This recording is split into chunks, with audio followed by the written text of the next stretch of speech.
Society और chit fund company की जानकारी पाने के लिए सब्सक्राइब करें हमारे चैनल को, साथ के साथ हमारी बेल आइकन का बटन दबाएं ताकि हमारे द्वारा बनाई गई हर एक लेटेस्ट वीडियो पहुंचे सबसे पहले आपके पास। तो चलिए दोस्तों, चलते हैं न्यूज़ की ओर कि आज की बड़ी खबर क्या है।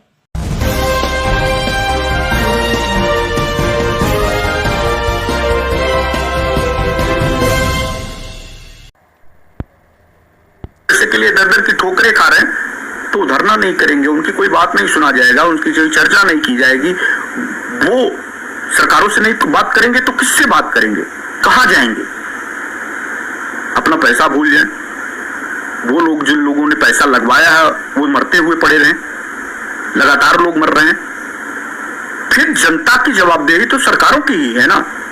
तो अगर उनसे संवाद हो, उनसे बात हो, उनको आश्वासन मिले, उनका कोई वैकल्पिक हल निकाला जाए, सरकारें इसी नाते बनाई जाती हैं। और जनप्रतिनिधियों को जनता के साथ खड़े होना चाहिए। ये कोई व्यक्तिगत मुद्दा नहीं है, ये कोई पार्टी का विरोध नहीं है, किसी सरकारों का भी विरोध नहीं है।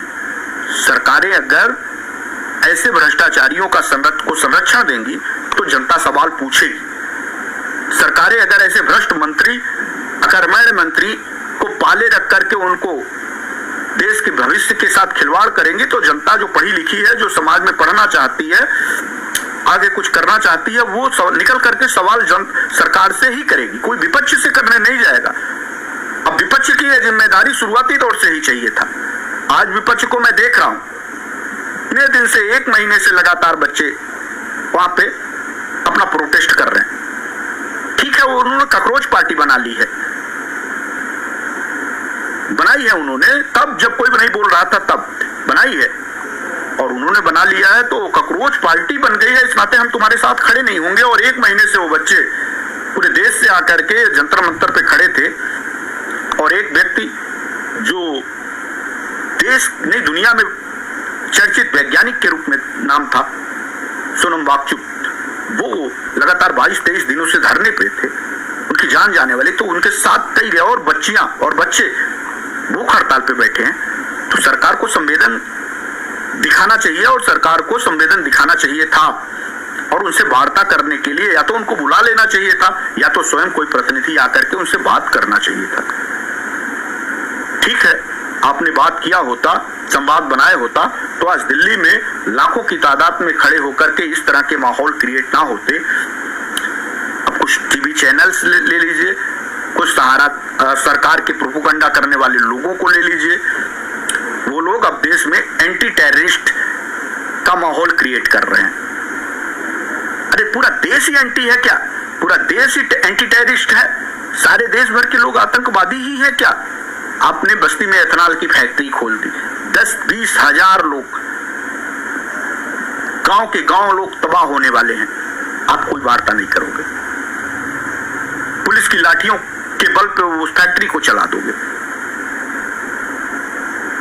कितने मुद्दे गिनाए, भ्रष्टाचार का मुद्दा हो, अपराध का मुद्दा हो, बस्ती में भी, मैं बस्ती का हूं इस नाते कुछ मुद्दे बस्ती के भी कहूंगा।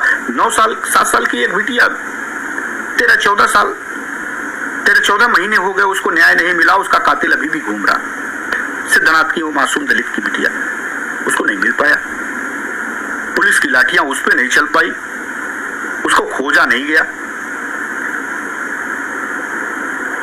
हर क्षेत्र, हर गली, हर मोहल्ले में भरत तिवारी को पुलिस घेर करके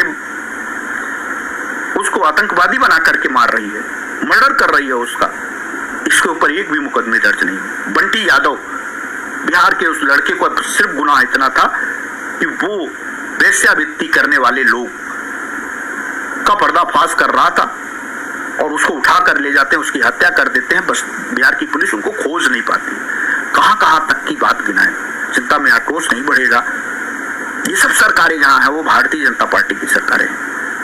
देश के प्रधानमंत्री या राज्य की सरकारें जब जनता के साथ संवाद करना बंद कर देती हैं तो तानाशाह हो जाती हैं, और जब तानाशाह हो जाती हैं तो जनता में क्रांति आती है, चाहे वो नौजवान निकल जाए। और अक्सर देखा गया है कि नौजवान क्रांति कर लाते हैं, और ये क्रांति अब देश में नौजवान ही कर रहे हैं।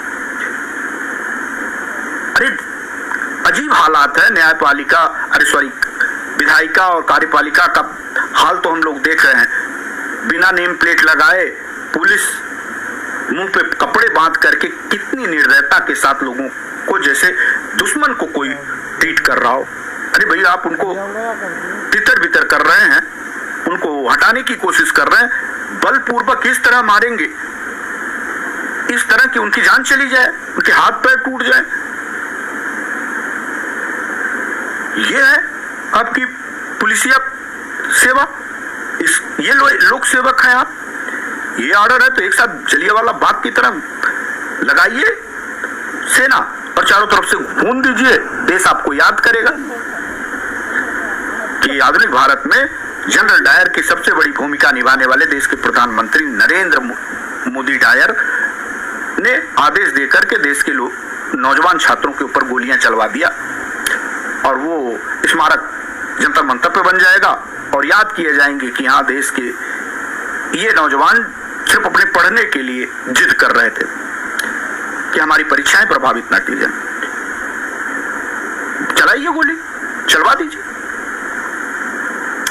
आपकी कीर्ति, आपका यश, आपका वैभव बढ़ता हुआ दिखाई देगा और आप विश्व विजेता बन जाएंगे।